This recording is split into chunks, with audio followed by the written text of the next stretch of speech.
Hello my fellow pilots and welcome again to another episode of Star Citizen FM, episode 38. Star Citizen FM is a fan community show run by yours truly, Dr. Hawk, and I go over the community events, things happening at CIG, and Star Citizen itself. So join me for episode 38 as we go over some of the big highlights this week. First and foremost, we have a Star Citizen photo contest. Actually, we have a few of them. The first one being hosted by CIG themselves. Greetings citizens, we're pleased to announce the first ever Star Citizen photo contest. Have a Star Citizen or Squadron 42 shirt? Then we want to see you in it. For the next 2 weeks we'll be collecting fan photos showing off your cool Star Citizen clothing and will award prizes in 5 categories at CitizenCon. At the time of this recording, there has been a few days elapsed, but don't worry, you still have time to make your submission. There are 5 categories you can apply in, the first being most Star Citizens. How many Star Citizen fans can you fit into a single shot? The team with the most citizens wearing their official RSI shirts will win 10,000 UEC for each member pictured. Be sure to include your account name of everyone pictured when submitting your image. And you can easily do that with Photoshop, GIMP, Sci, or any one of those Photoshop is not open source, but I think we know what we mean. The second category is Most Creative Single Player. Exploring the galaxy on your own, this category is for you. The most creative picture featuring a single Star Citizen will receive an Aurora LX spacecraft and 10,000 UEC. The next category is No Shirt, No Problem. If you didn't sign up in time to pick up an official shirt, you can still enter by making your own Star Citizen outfit. The winner receives an Aurora LX spacecraft and 10,000 UEC. And given that we had some very creative costumes over at Cologne, I'm talking to you, Blue. I saw your pirate costume, that was pretty cool. And to everyone else that I haven't mentioned, you guys have a chance here. Come on, throw some pictures up on the net, surfing the web on a space whale. I don't know. You'll come up with something. Next is Where's Waldo? In Space. Wear your Star Citizen or Squadron 42 shirt in front of a famous monument, landmark, or other identifiable place. The best picture will win an Aurora LX spacecraft and 10,000 UEC. And finally, the coup de grace of the entire contest, or at least what I think will be, Best in Show. Our single favorite image, chosen by Chris Roberts himself, will win an incredibly rare Vandal fighter. I think I might try for that. I really like that Vandal fighter. Anyways, guys, there you guys go. Please be sure to have your entries in by October 3rd. The team at CIG will judge the winners, and Chris Roberts will announce them live during CitizenCon. Submit your entries at photos@cloudimperiumgames.com, and please make sure they're family friendly and as high resolution as possible. I look forward to seeing some of the submissions that you guys do, and I will happily host them on Star Citizen FM once they have chosen, just to recap and show what some of the community has come up with. So be sure to get your guys' submissions in, and it'd be really cool to see what you guys come up with. Next up on the agenda is a look inside the pirate ships. For those of you who've been wondering what your Cutlass or Caterpillar may look like on the interior, this is a good thing to check out. Up above right now we have some pictures displaying what the interiors, at this point, bear in mind this is concept art, of what the interiors of our pirate ships will look like. If you want to find high resolution pictures of these, you can find them on the com link in the description below. And if you're unable to do so, then hopefully the pictures above suffice. In the meantime, if you'd rather get some screenshots of your own ships, you might want to consider doing so, as the Hangar has received a new patch. For those of us, my hand up, who were having shader issues and made taking screenshots really difficult with some of the ugly bugs, those bugs are now dead. Very dead.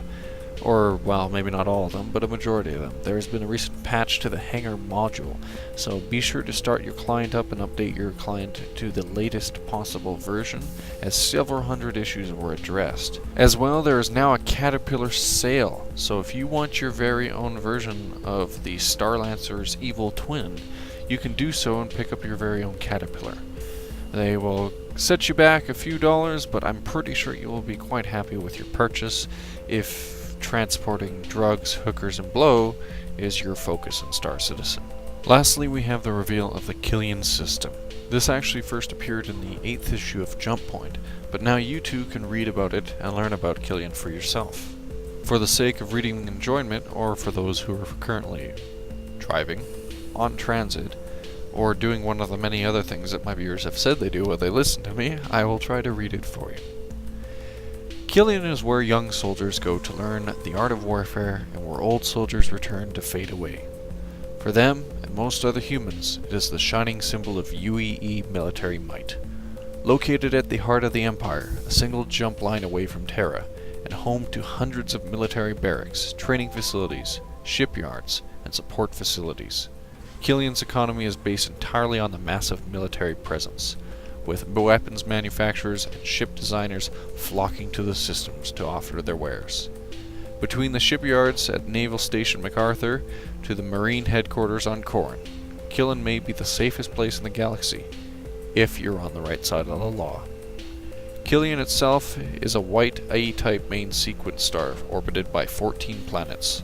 The discovery of Killian occurred early in man's expansion into the galaxy.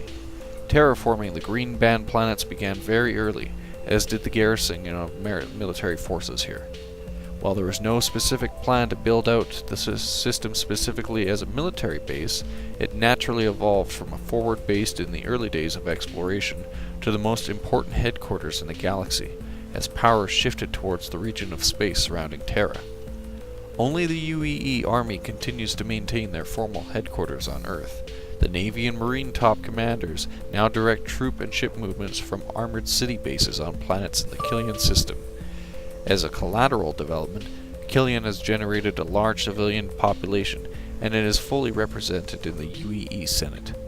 The Three Sisters. The first 3 planets in Killian are dwarf worlds known informally as the Three Sisters. The Sisters travel close to the star and are essentially uninhabitable rocks. Limited metallurgical resources are mined on the smallest of the Sisters, Killian 3. For the most part, the worldlets are an outlet for UEE weapons testing exercises. Their surfaces bear the scars of hundreds of years of antimatter blasts and railgun impacts. Magma. Killian 4 is the system's primary mining outpost. As the name, chosen by a particularly uninventive explorer, indicates, Killian is covered in superheated metals and features heavy volcanic activity. No land area on Magma is stable, so miners operate flying carryalls capable of jetting entire massive refinery complexes from place to place. MacArthur. Home of UEE Navy headquarters and birthplace of the Bengal-class strike carrier, MacArthur, named after a famed army general of the previous millennium, is what naval personnel choose to find amusing irony. It is home to the largest human naval base in the galaxy. It's where tens of thousands of naval aviators train every year and where all major Navy exercises are planned and coordinated. The planet is orbited by countless rings of spatial moorings and dry dock facilities.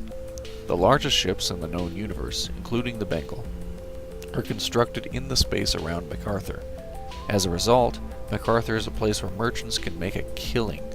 On the legal side, merchants can bring in processed ores, weapons components, shield generators, and a myriad of other elements needed for construction large warships. Those affiliated with the black market can also get rich on MacArthur, as the planet's population of lonely ship crews have a variety of appetites.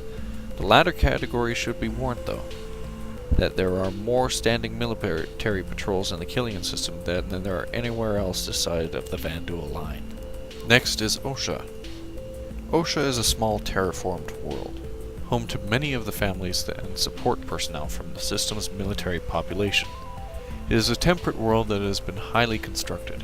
Our colonies now dot the surface, providing homes for hundreds of thousands of husbands, wives, and children of military personnel who are either assigned elsewhere in the system or deployed to the distant stars.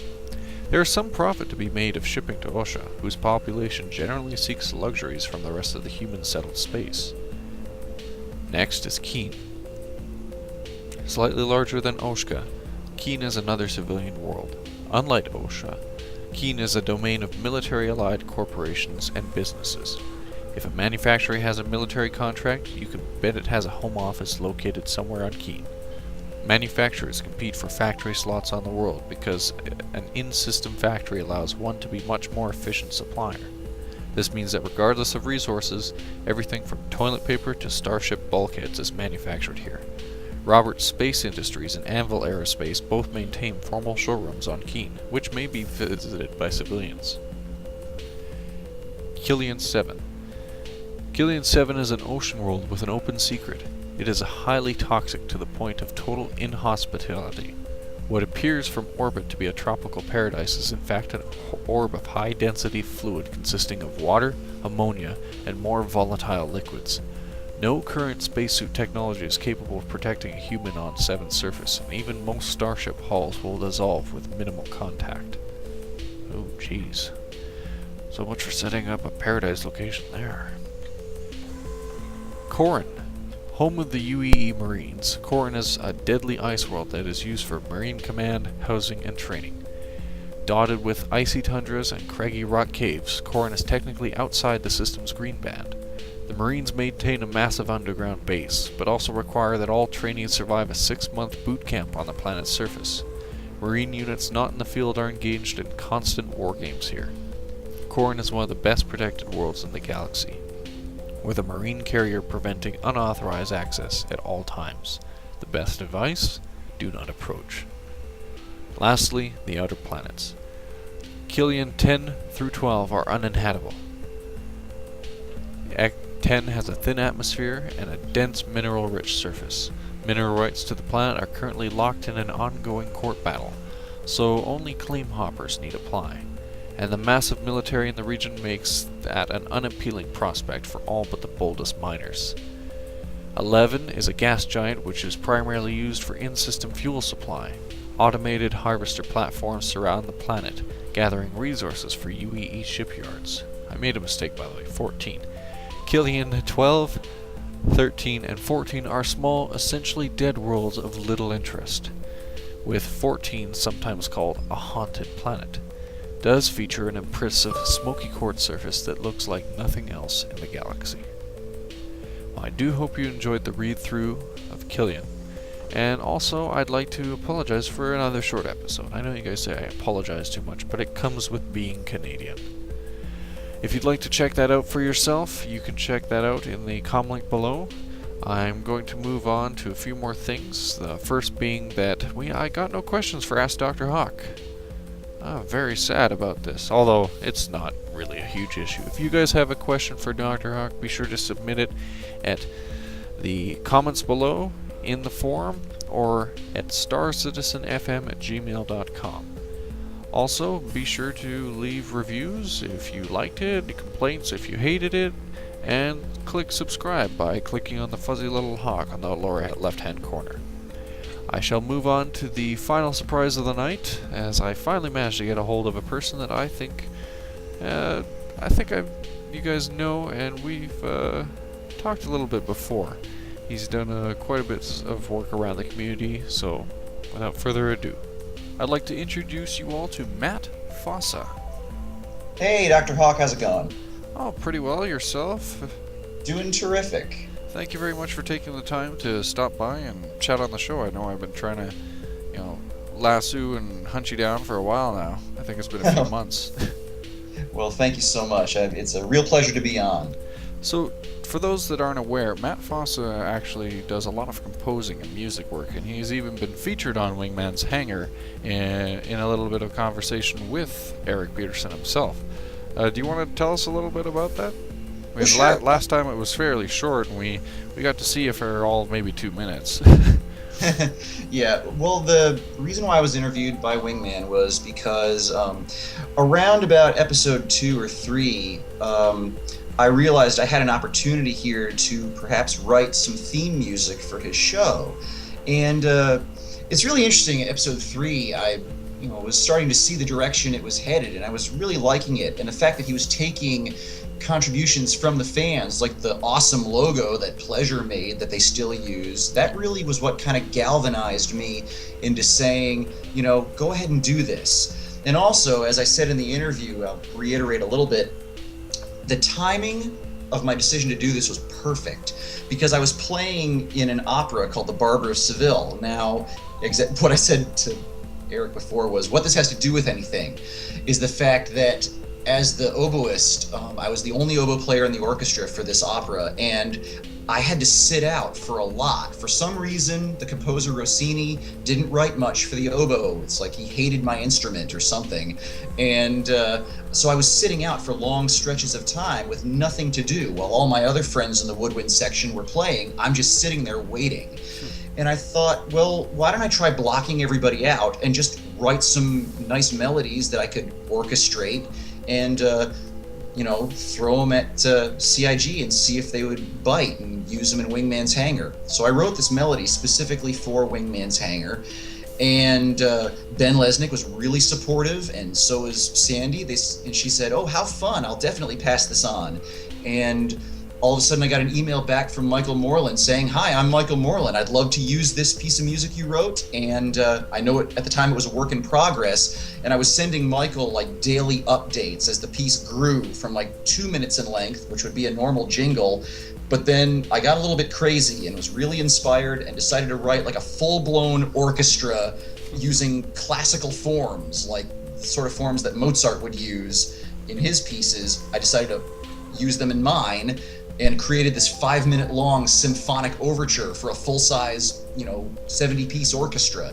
And they decided to use it. They featured it on episode 5 at first, and it was up until about episode 15 or so. They were using it as beginning and ending music. And then they decided, just so that they could start the show a little bit faster, they would just use my piece at the end of the show. Well, it's sort of become an iconic sound now. Like, people tune into Wingman's Hangar, and even if it's at the I remember it being at the beginning, and now they have the quicker intro melody. Even at the end, it's just a standard little tune that plays. And I think you've easily ingrained yourself into the community as that guy that nobody really knows yet, but some of them do, except for those that have watched. Because I think a lot of people don't realize that a lot of work goes into this kind of thing. Music is it's an art that I appreciate, but unfortunately can't emulate. So having individuals such as yourself who are actually skilled in it and are able to contribute, I think you've gone above and beyond and done quite a bit for Wingman as well as the community as a whole. Thank you so much. I really appreciate it. I wanted to give of myself something that I thought would benefit the show. It's one of those situations where it just felt right.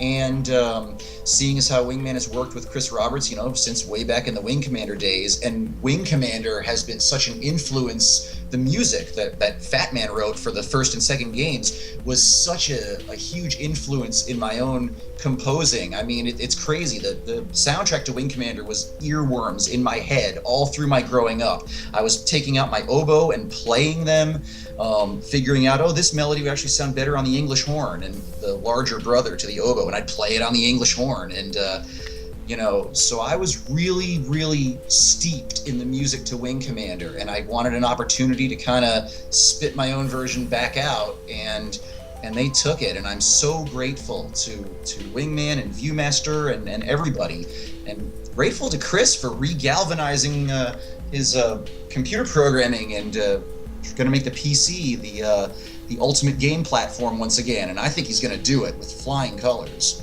Oh, come on. Aren't you sure you're going to get yourself an Ouya or an Xbox? Heck no. We have a Wii here at my house. My daughters play it. I got one game for it, Super Mario Galaxy. Haven't touched it in a long time. And I think I might have to take a Wii here soon. Sorry, I'm making a terrible joke. Continue on. Sorry. So anyway, I love PC games, and like I said, I was a follower of Chris Roberts games before I even knew who the guy was. It was just these really awesome simulators that had such an incredible impact on me. I'm a huge sci-fi geek, and every game I played, simulator game, I was comparing to Wing Commander. And there were either Wing Commander-ish or Wing Commander wannabe games. I won't name names, but anyway. Would you say that Wing Commander is easily kind of a I guess you'd say, a template that you use now? Because I have a lot of friends who know me that I hold everything nowadays to Dark Souls or Demon Souls. I know it's a more recent game, but for me, I found it changed a lot of how I view a good game should be made. And each and everyone has their own preferences, and of course there's people who say, well, this game should be like COD. Or maybe there's this guy say, well, it should be like Supreme Commander. Everyone has a flavor or a taste, even Eve, so on and so forth. Would you say Wing Commander's your foundation that you hold games to? Yeah, well, let's be clear. The military space flight genre, and I guess with Privateer and Privateer 2, also the kind of off on your own game. I was also a big Elite player, but because there was such a dearth of stuff from David Braben, I was just enjoying all of Chris's games, and played all the way up through Privateer 2, and then played Freelancer. So I definitely felt like, those games were the standards against which I judged everything else. It's true.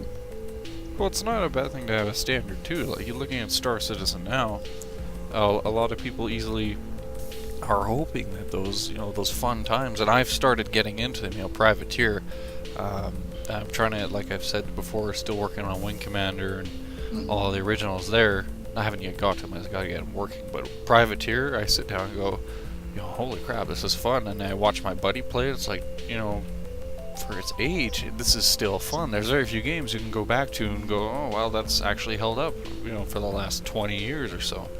Yeah. I have friends that look at me when I go to play Pathways to Darkness or Marathon. They're like, "Are you mad?" And I'm like, "No, I like Marathon. What's wrong with you?"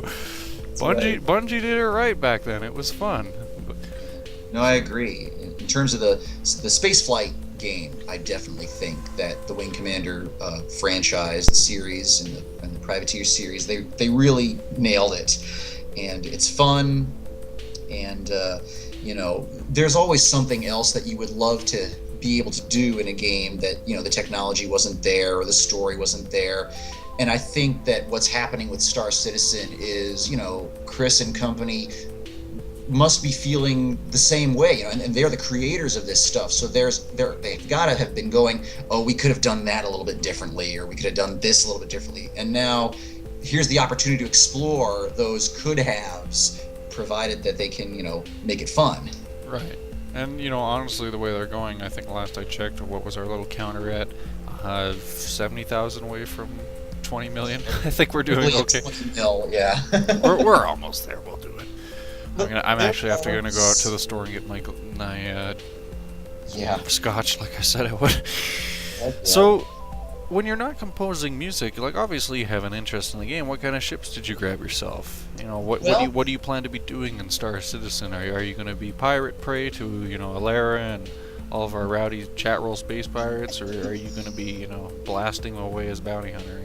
What's the career path for I'm Matt going to Fossa? volunteer to be prey. Yes, come get me, Alera. No, anyway. Oh, he would like to. Trust me. He'd be like, okay. I actually suggested to Alera that he could try sugar running, because pirates back in the Georgian age, sugar was more valuable than money. But anyway, sugar and salt. There you go. That's right. So run sugar. But anyway, I'm sorry, I mistalked like a pirate day. Anyway, but seriously, my thought was initially I was planning on pledging for a 300i, but again, what happened was every question that I asked the team got answered, and I'm talking like Ben answered questions personally, and this was back when the community was rather small and they all had time to do this, and I guess they still do, but I got personal answers back from Ben, from Sandy, even from Chris during the live stream on some questions, and I just said no, they need more than $60 for this. These people care, and so I bought a Freelancer right out of the gate, and nice. And then I'm an artist. I don't have a lot of money, so I can't be shelling thousands of bucks at this, and my wife would kill me. But anyway, you spent $10,000 on what? I think it'd be permanently on the couch for quite some time. Yeah, no sex for the rest of your life.